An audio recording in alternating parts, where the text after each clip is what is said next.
Hello everyone, welcome back. My name is Aarna, host of Aarna's News, where on this podcast channel, I aim to eliminate the gender gap in the STEM fields by featuring inspiring female professionals and highlighting their stories and accomplishments to further encourage girls. On today's episode. And that really shed light on technology for me, since technology was a lever that bad actors have been misusing to advance their messages, to advance their agendas, and, to move forward, right, and harm communities. And that really did not sit well with me. And I took that and I was like, you know what? I really want to understand, how can we, better protect communities? How can we build secure by design and secure by default tools and technologies? Because innovation, we're on the fourth industrial revolution today, and I think innovation is something that we live in, and it's something we cannot live without. It's like oxygen for all of us. So how can we make that as clean, as, inclusive as possible? Hello everyone, welcome back. My name is Aarna, host of Aarna's News, where on this podcast channel, I aim to eliminate the gender gap in the STEM fields by featuring inspiring female professionals and highlighting their stories and accomplishments to further encourage girls. Today, I'm pleased to answer our guest, Tiffany Saade. She's a master's candidate in the Stanford Ford Dorsey program in international policy, specializing in cyber policy and security, and an adjunct AI and cybersecurity policy fellow at the Institute for Security and Technology, where she researches the intersection of AI and the security threat landscape. Her work focuses on the intersection of cybersecurity, AI, policymaking, including co-leading the Trusted Elections Analysis Working Group at the Harvard Belfer Center to address AI-enhanced election misinformation. She was also selected as a Defense Innovation Scholar and launched Project Wang Yu, researching the malicious use of AI in cyberattacks, and Diplom Ultrix, a project exploring the role of LLM-based agents in conflict resolution diplomacy.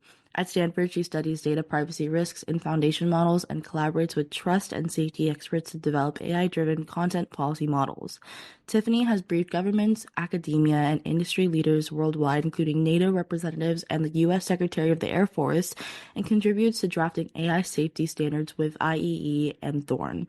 She is also a founding member of the Stanford AI Policy Case Competition and a global shaper with the World Economic Forum, advocating for responsible AI policies, and she earned her bachelor's degree at Stanford University. Thank you so much, Tiffany, for being here today. Before we dive into the questions, would you like to introduce yourself?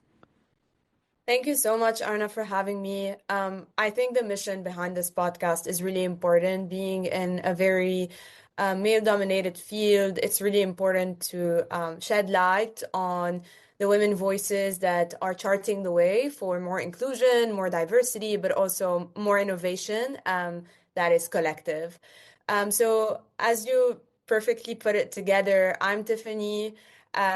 I'm someone who's really passionate about youth empowerment, especially charting the way for young girls to enter into the intersection of artificial intelligence policy, security, and, these fields that might seem really complex and difficult to kind of chart.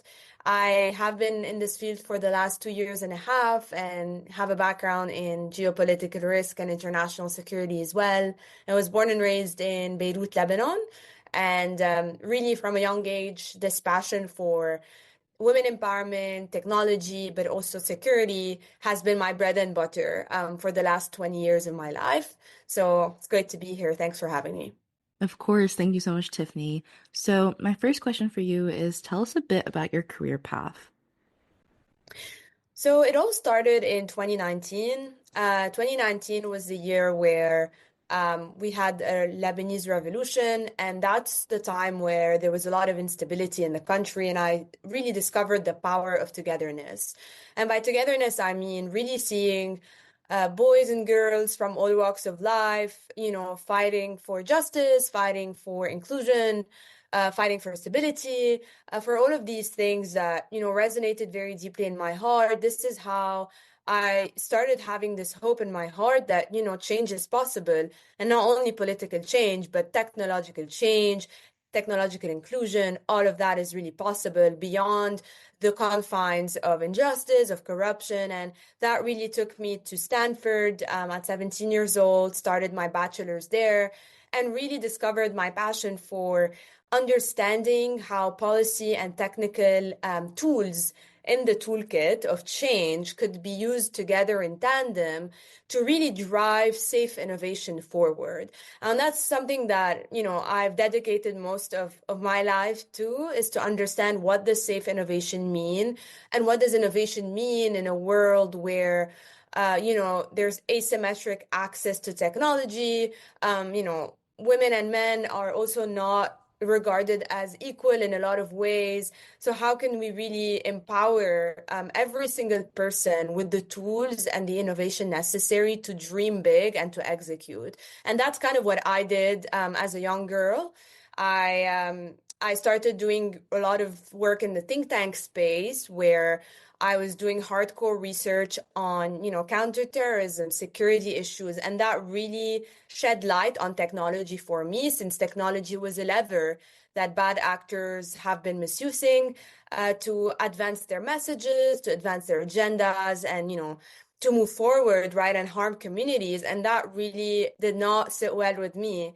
And I took that and I was like, you know what? I really want to understand how can we, better protect communities? How can we build secure by design and secure by default tools and technologies? Because innovation, we're on the fourth industrial revolution today, and I think innovation is something that we live in, and it's something we cannot live without. It's like oxygen for all of us. So how can we make that as clean, as inclusive as possible? And that really led me to study kind of this bad actor, cybersecurity, AI policy intersection, especially coming from a country that really does not have the infrastructure, the policies, the leadership yet to push forward that kind of digital transformation. So really being a middle woman between the engineering teams, that software engineers, AI machine learning engineers, and the pure legal and policy folks, to really translate the different languages that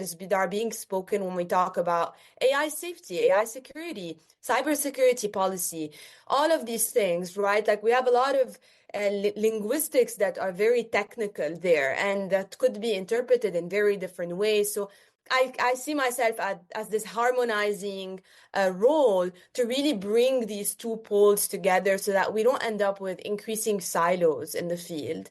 So yeah, that's who I am, and I hope to really inspire more young girls to step on their own 2 feet and jump with their own 2 feet and enter that field, because we need more of that. Absolutely. And I mean, you've already inspired me. Like, your story is so incredible. Like, you saw this issue and then you decided to tackle it on with like your own research. And I think that's really, really cool. And I like how you said that, innovation is kind of like your oxygen. Like, we kind of need it to survive. And I just think that what you're doing right now is very, very cool. Thank you. All right. And my next question for you is, what advice would you give someone wanting to pursue a career similar to yours? And do you have any tips to succeed? Hmm. My advice is also the motto that kind of I draw my life with. It's the colors that I use to paint my life, and that is dream big, work hard, stay grounded. And I'll delve into these three different mini slogans because I think they all hold very important weight and meaning today. So dream big. I mean, going back to the point you made about innovation being the oxygen that keeps us moving, you know, 2, 3 decades, 4 decades ago, we never dreamt that we'd have machine learning models who are able to automate tasks for us, who are able to write emails for us, who are able to help us amplify our scientific findings, help us amplify the way we live. So I think that ability to see beyond the horizon is so crucial because it makes you an entrepreneur at heart and an innovator in your soul. And I think that's really essential to keep the world moving forward in a way that also you can control and in a way that's inspiring for the next generation of young leaders, of young change makers to really, take that movement forward. And I think that's about mobility, and mobility in the sense of, you know, it's not only about AI, it's about this fourth industrial revolution we're in. I think that there's a real opportunity for this global innovation to really be global. And in that sense, we need all hands on deck. And in my opinion, no dream is too big. I think, those who are the most courageous at heart is those who dare to dream about technologies, about solutions that don't exist yet, and fail at them by trying. I think the second point about work hard, it's something a value that I hold from my family, from my upbringing is, you know, find your passion, cling onto it, and work hard for what you believe in. Don't let go of your beliefs. Don't let go of your North Star. Find your North Star. That's something that resonates, especially in a field that is very vast. Like AI is super vast, finding your niche, getting good at that, and not only sitting and writing papers and experimenting, but also finding like-minded people and a community. I'm fortunate to have a community of women in AI security, women in cyber, who really have charted the path for me and have been a very nice support and backbone for my journey, because that journey really gets lonely. If you think about it, like, we are building out the future. We're writing history with AI security because there are a lot of unknowns. And I think having people who you could work hard with, I think that's your tribe. And that's extremely important to build something that we want and something we want for the world. The third point is to stay grounded. So I like to say, keep your feet on the ground and your eyes towards the sky. So really, it's really important to understand that there is wisdom in knowing that you don't know everything, especially at the pace of innovation. The pace of innovation is so rapid that playing catch up is very difficult, but also it's very exciting because that means we get to learn from advancements. We get to learn from a lot of people from different parts of the world, from different perspectives. But we also have to be okay with saying, I don't know. I want to learn. I want to be in a room with stakeholders and people who are more experienced, more smarter than we are, because that way we learn double. We learn from each other, we learn from the content, and I think that feedback loop is super important, to stay humble, to stay grounded. And I think you will see that the windows of opportunities will be limitless, and your value, but also when you say, I want to learn, I want to keep on learning, because the wheel of learning, like the wheel of innovation, never stops. Absolutely, 100% agree. Like, I really love what you said about like the failure part. Like, even though you might fail at something, you should still work hard because, you dare to dream big, you looked upon the horizon. And even if you fail, that means that you still learned something. And I love the analogy you said right before you ended off, which was the wheel of learning never stops, like the wheel of innovation, because even though something might not go as planned and you might have messed up something, you still learn something and you can improve upon that. So we shouldn't see failure as a failure, but rather like as a means of learning and a means of something that we gained. So that's something that maybe we should like rewire our mindset, because that's what, for me, I typically struggle with that because like I come from like a little bit of a perfectionist ideal. So it's kind of hard to rewire that whenever something doesn't go as planned. But I think just remembering that, the wheel of learning should never stop. Yeah, and I think being a perfectionist myself, and someone who's super attached to her work and the byproduct of that work, you know, I tend to see life as an elliptic curve. For our STEM folks who are listening, you know what that means. It's ups and downs, ups and downs. It's never linear. And I mean, you can have the elliptic curve, and then if you zoom in, you'll see kind of like tiny jumps and slides and jumps and slides and jumps and slides. And, the aggregation of all of this makes for a learning curve. And I think the more steep the learning curve is, the more rewarding it is when you, like Steve Jobs said, when you connect the dots backwards, it makes sense. I think when you're in it and you're free falling, or you think that you're a failure, or you've made a mistake, or you're too hard on yourself, especially in a field like this, it's very difficult to define what failure and what mistake is, because we don't really have the answers to everything. Like in AI security, it's a very unpredictable field with, understanding how bad actors will misuse models. Like there are things that will blindside us that we did not see coming, that we somehow have to prepare for, but also that we have to be reactive about, right? Because we cannot anticipate all attack vectors. So not holding it against ourselves, but saying that this is part of progress, because progress is not linear and change is not, it is the only thing that's constant, right? And that's antithetic, but it's true. So I think, easier said than done, but just understanding that change is constant. It's really important. Absolutely. And this is a great segue to my next question, which is what is a common myth about your profession that you want to debunk? So there are two myths. I think there are a lot of myths, but two that I want to highlight is first that you have to have a computer science degree. Yes, I think it's very valuable to be, very tech savvy, to read code, to write code. In that day and age, of course, that's a very crucial skill. But that really is alienating a lot of important voices in other fields of STEM, and even in social sciences when we talk about AI. Because AI is not only about building a product, it's about understanding a user.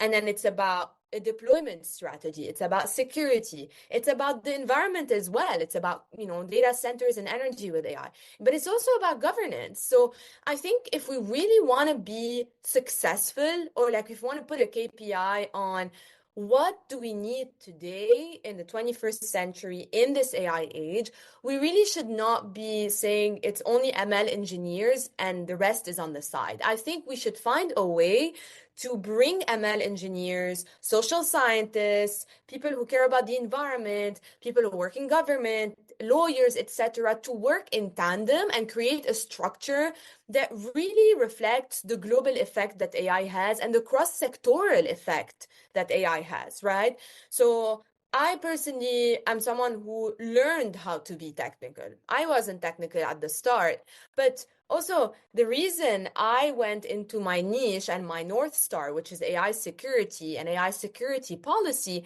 it is exactly because I had a different focus at the start. I was looking at international security. I was looking at counterterrorism.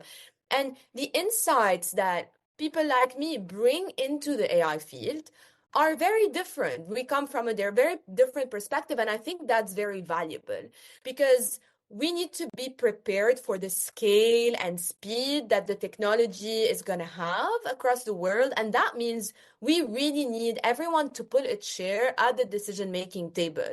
And I always say that if you're not at the decision-making table, you're on the menu.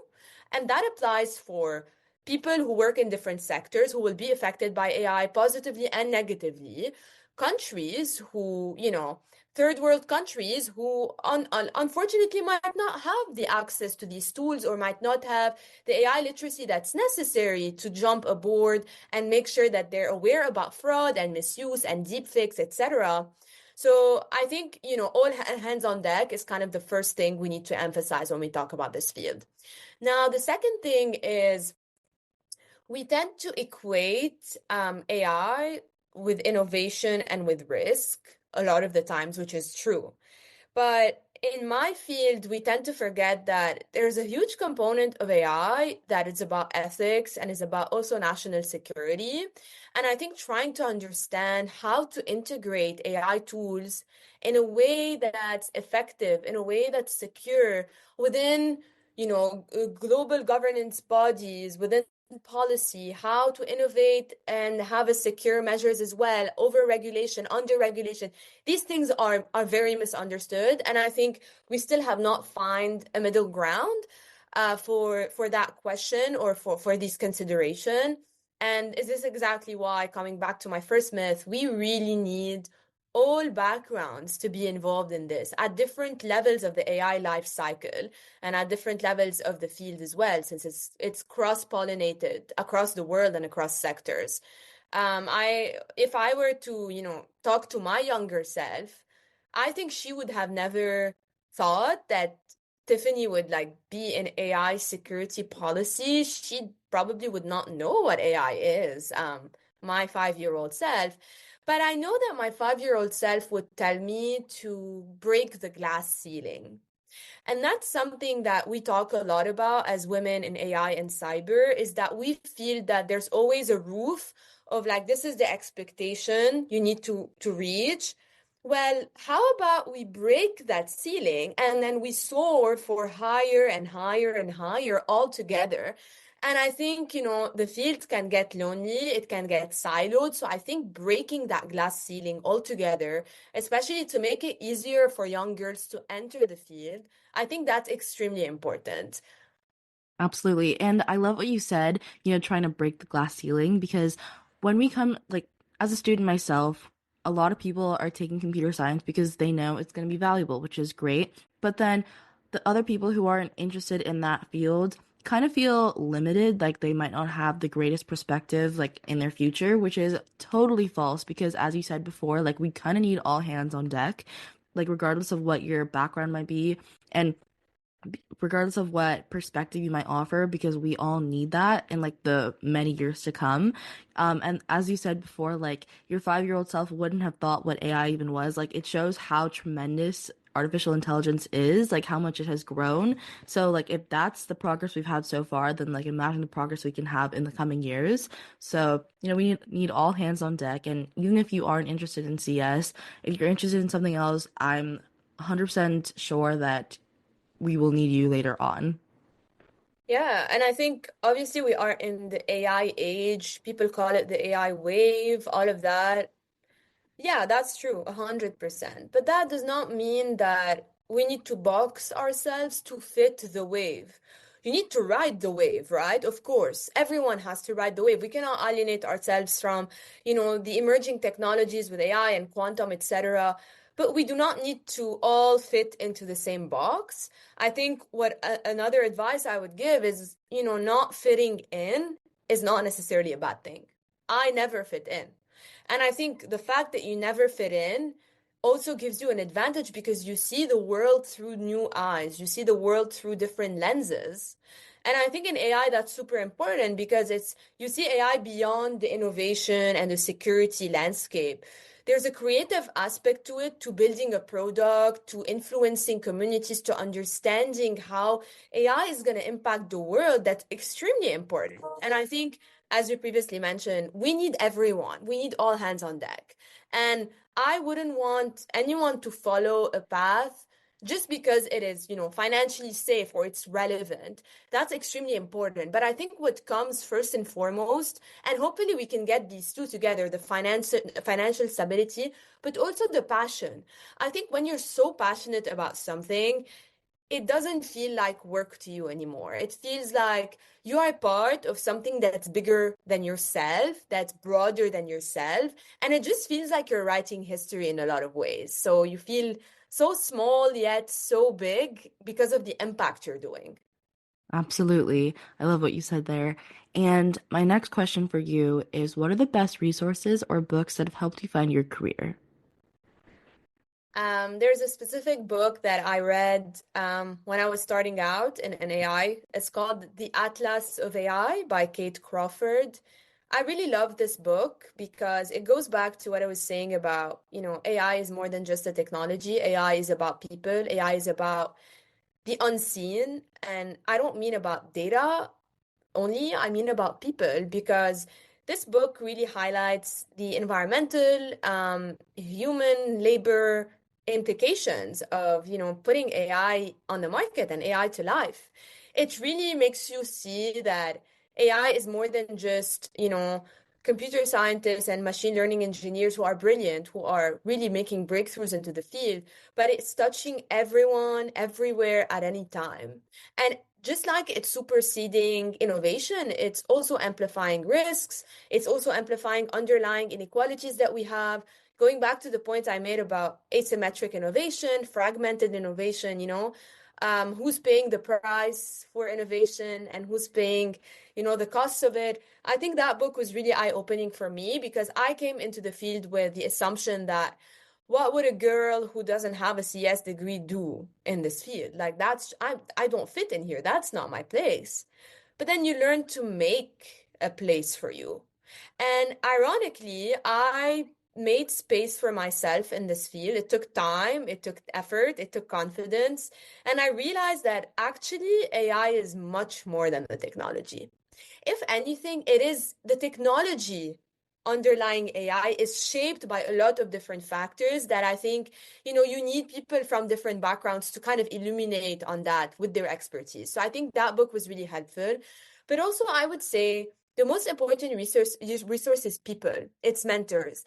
And I found those, at Stanford, in industry, in government, even at all stages of my years in this field, even when at later stages I started briefing, the Minister of Defense in the UK or NATO stakeholders or, US government counterparts, Congress, etc.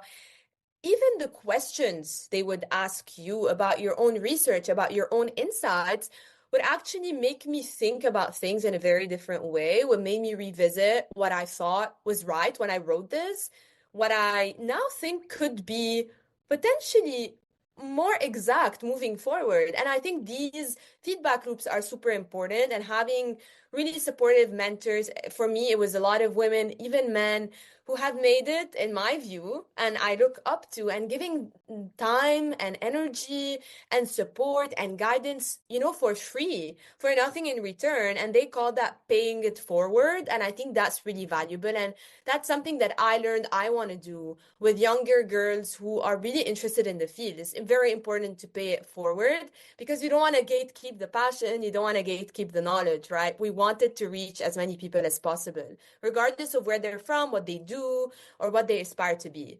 So, yeah, I think that was really important. And the last thing that really got me into the field is I got there by mistake. And it's not a bad thing, but I did really expect the unexpected with that because I was dabbling with geopolitics, with the great power competition. And then I was in a class at Stanford taught with the Peking University in China and then the Stanford campus in conjunction. And one of the weeks was about AI and cyber. And we had a speaker from the Chinese side and a speaker from the US side, and they enchanted me. I was so amazed. I was like, wow, so we have two scholars from different parts of the world in the same room who are able to debate a topic as consequential as artificial intelligence and security. And I discovered that, you know what? I want to contribute to that. I want to be part of that movement. And I'm very lucky and blessed, to have found my place. And that place keeps on growing and molding itself. So it's never stable. Like I said, change is very constant, right? So yeah. Absolutely. And I love that. Like, you kind of touched upon the fact that, like, you can learn something from anywhere and you just have to be open to receive it. Like, you were completely enchanted by those scholars, and you probably never foresaw that, okay, AI is a place that you might want to be. But because you were there and you were open to that, you kind of realized that this is a place that you actually want to partake in. And then also just like talking to different people, they have so many stories and learnings that you can just take in. You just have to be open to it because you never know what you might learn. Yeah, I think, especially being in a high performing place like Stanford, we call it the imposter syndrome and the duck syndrome. Is like, when you feel like everyone around you is like much more accomplished, much smarter, like, has done many things, and you're this duck in the sea, in the lake, and it seems that you're doing fine, you're floating, but if you look underwater, you're struggling. I think that, we have a lot of that in very high performing environments, but just recognizing that we're all on the same path and we're all trying to reach the top of the mountain, and being on top of that mountain by yourself, especially in AI, that defeats the purpose. The view is not as beautiful as when you are with a team. Absolutely. Well, thank you so much, Tiffany, for being here on the show with me. Before we end off, do you have any last words to the audience?